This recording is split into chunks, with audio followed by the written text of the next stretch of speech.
যারা ফেরত আসতে চাচ্ছে তাদেরকেও ফেরত আনার ব্যবস্থা আমরা করছি সরকারি খরচে। আজকে আমরা এখানে যিনি এসে মৃত্যুবরণ করেছেন শাহ আলম, ওনার মরদেহ কুমিল্লাতে যাবে এবং আমাদের সচিব প্রবাসী কল্যাণের সচিব আছেন, উনি বক্তব্য রাখবেন।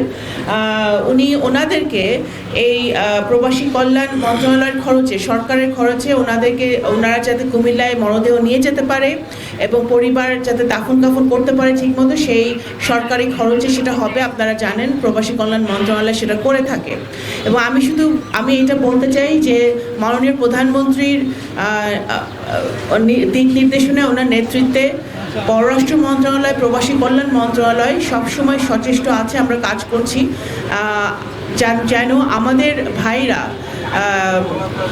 আর যেন মৃত্যুবরণ না করে।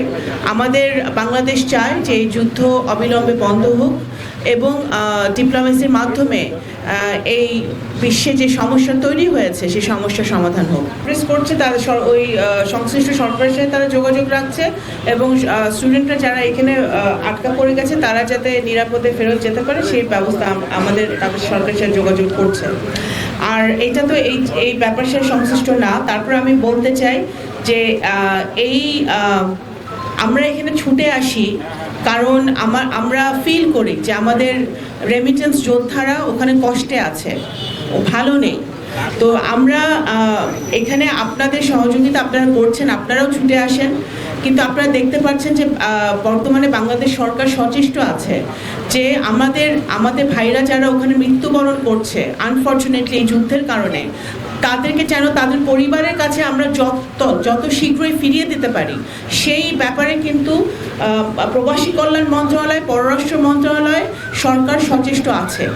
এবং পরিবারের পাশে যেটা আমরা আছি, যেটা প্রবাসী কল্যাণ সচিব মহোদয় বললেন, সেটা আমরা সচেষ্ট আছি, থাকবো। এবং যারা এখানে আটকা পড়ছে বাংলাদেশি নাগরিক বা অন্য দেশের নাগরিক যুদ্ধের কারণে, তাদের ভিসা সংক্রান্ত জটিলতা, অন্যান্য সমস্যাগুলো সেটা কিন্তু বাংলাদেশ সরকার দেখছে, সম্পূর্ণভাবে দেখছে।